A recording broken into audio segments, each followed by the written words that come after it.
Hello दोस्तों, तो आज हम एक इंटरेस्टिंग टॉपिक पर डिस्कस करेंगे दुबई। इस वीडियो में आप जानेंगे कि बुर्ज खलीफा के पास से वर्ल्ड टॉलेस्ट बिल्डिंग का ताज खिंच जाएगा। ये भी जानेंगे इस वीडियो में दुबई पहले कैसे दिखता था, दुबई में इतने चेंजेस कैसे आए, दुबई में बुर्ज खलीफा जैसी बिल्डिंग कैसे और किसने बनवाई, दुबई में टैक्सेशन सिस्टम है या नहीं, किन किन कंडीशंस में दुबई फाइन चार्ज करता है, और सुनो सभी लोग यहाँ से दुबई क्यों जाते जा रहे हैं, दुबई के traffic rules, facts about Dubai, Dubai के फ्यूचर प्लान्स। 1990 में जब दुबई एक रेगिस्तान की तरह दिखता था, जहां पर बहुत ज्यादा गर्मी और पानी का नामो निशान तक नहीं था, वो शहर जो आज दुनिया में सभी शहरों में सबसे आगे निकल चुका है। यहाँ पर बहुत सारे ब्रिजेस बन रहे हैं, यहाँ पर जगह जगह पे आपको आर्टिफिशियल फाउंटेन देखने को मिल रहे हैं, यहाँ पर ऊंची ऊंची बिल्डिंग और शॉपिंग मॉल बन चुके हैं। 5 स्टार होटल्स, 7 स्टार होटल्स और एक उड़ता हुआ रेस्टोरेंट भी देखने को मिलता है। आप ये देखकर शॉक हो जाएंगे कि इंजीनियर्स का मानना था कि रेत के ऊपर बिल्डिंग बनाना बहुत मुश्किल है।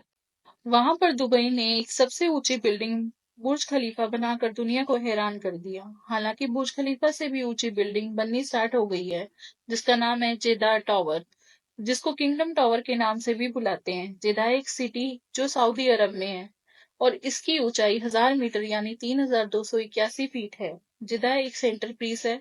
जेदा इकोनॉमिक सिटी प्रोजेक्ट 2023 में 5 साल की लॉन्ग इनएक्टिविटी के बाद फिर से स्टार्ट हो चुका है। अरे लेकिन ये सब कैसे हुआ, आइए जानते हैं। दुबई में पुलिस लैम्बोर्गिनी और फरारी में पेट्रोलिंग करती नजर आएगी। बहुत सारे लोग ये समझते हैं कि दुबई की जीडीपी की ग्रोथ ऑयल पर चलती है, लेकिन ये समझना बिल्कुल गलत है, क्योंकि दुबई की जीडीपी में सिर्फ ऑयल का 1% ही हिस्सा है। दुबई की जीडीपी ग्रोथ और चमकता हुआ एक शहर बनाने में किसका हाथ है, आइए जानते हैं। यूएई की 7 स्टेट्स हैं, जिसमें दुबई एक है। दुबई में पर्ल बिजनेस सबसे ज्यादा था।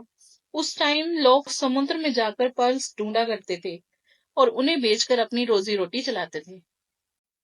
शेख राशिद ने दुबई के लिए क्या क्या किया, या ये कहें कि क्या क्या चेंजेस किए। जब ये दुबई के रूलर बने तो दुबई की तरक्की की उम्मीदें बढ़ी। उन्होंने सोचा कि पूरी दुनिया से लोग यहाँ आए और यहीं आकर बिजनेस करें। इसमें वो दुबई को ट्रेडिंग और ट्रांसपोर्टिंग हब बनाना चाहते थे। दुबई की जो लोकेशन है वो सबसे बेस्ट है, क्योंकि इसमें ईरान, इराक, सऊदी अरेबिया के साथ अफ्रीका, एशिया भी कनेक्ट कर सकते हैं।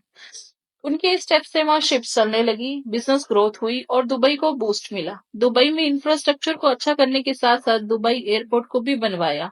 ऑयल से आने वाली इनकम को भी इंफ्रा में लगा देते थे।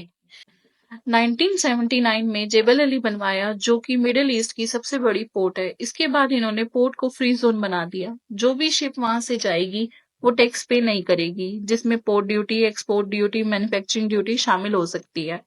शेख राशिद ने दुबई को टैक्स फ्री जोन बनाया। इस स्टेप से दुबई की जीडीपी का 24% आने लगा। इन 1985 उन्होंने अपनी एयरलाइन बनाई, जिसका नाम एमिरेट्स एयरलाइन रखा गया। इसकी स्टार्टिंग में पाकिस्तान से जहाज खरीदे गए, जिसकी सबसे पहली फ्लाइट दुबई टू कराची थी। दुबई को पेपरलेस बना दिया गया। दुबई के वीजा सिस्टम को इतना फास्ट किया गया कि अगर आप एक दिन में अप्लाई करें तो आपको कुछ ही घंटों में विजिट वीजा मिल जाता है। अब तो 5 साल का मल्टीपल और 10 साल का गोल्डन वीजा भी देने लगे हैं कुछ इन्वेस्टमेंट की कंडीशंस पर। वहाँ के बिजनेस स्ट्रक्चर को इतना इजी बनाया गया है, जिससे आप ज्यादा से ज्यादा लोग वहां पर इन्वेस्ट कर सके। बुर्ज खलीफा के बाद और भी बड़े बड़े प्रोजेक्ट जैसे palm Jumeirah, the world mall of Emirates, Dubai mall सब हुए। और भी बड़े बड़े प्रोजेक्ट जैसे कि media city malls, water metro, Dubai frame शामिल हैं। सबसे शॉक्ड प्रोजेक्ट था museum of future. Facts about Dubai. Dubai का डेवलपमेंट 1960 के बाद ही हुआ। ऑलमोस्ट 50 इयर्स में इतनी सक्सेस हासिल की। ये दुनिया का सबसे बेहतरीन शहर है। ऑफिशियल लैंग्वेज दुबई में अरबिक है, बट मोस्टली लोग यहाँ पे इंग्लिश ही बोलते हैं। ये एक सेफ सिटी है, क्योंकि यहाँ पे क्राइम केस जीरो है। इनका रेवेन्यू का मेन सोर्स टूरिज्म, बिजनेस और रियल एस्टेट है। टैक्सेशन सिस्टम कुछ पार्ट्स में तो नहीं है, जिसकी वजह से लोग यहाँ खींचे चले आते हैं। दुबई में एड्रेस सिस्टम नहीं है, बिल्डिंग के नाम को आइडेंटिफाई करके वहां पहुंचा जा सकता है। दुबई में लिकर बिना लाइसेंस के ना तो परचेज हो सकती है और ना ही घर में रखी जा सकती है। वर्ल्ड की सबसे ऊंची बिल्डिंग बुर्ज खलीफा दुबई में है। इसकी हाइट 828 मीटर 160 फ्लोर है। 90 किलोमीटर दूर से भी आप इसको देख सकते हैं। दुबई को सिटी ऑफ गोल्ड भी कहा जाता है। दुबई में ऐसे भी एटीएम है जिसमें सोने के सिक्के निकलते हैं। ये ऐसी पहली मशीन है जिसमें सोने के सिक्के, बिस्किट जैसी 320 चीजें निकलती हैं। आइए अब जानते हैं दुबई के ट्रैफिक रूल्स के बारे में। दुबई में ट्रैफिक रूल्स बहुत स्ट्रिक्ट हैं।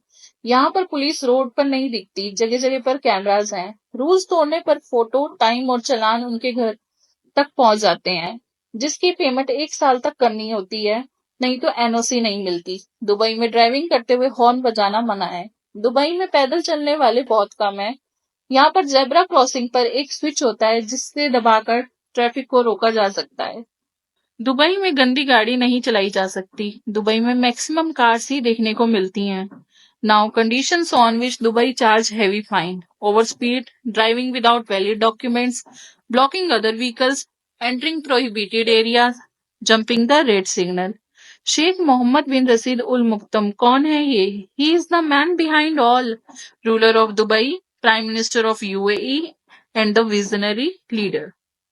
कुछ फ्यूचर मेगा प्रोजेक्ट जिन पर वर्ल्ड की नजर है, जैसे palm Jebel Ali, al मुक्तम international airport expansion, Dubai reefs, Dubai islands, the world island, the island by Wasl and the loop.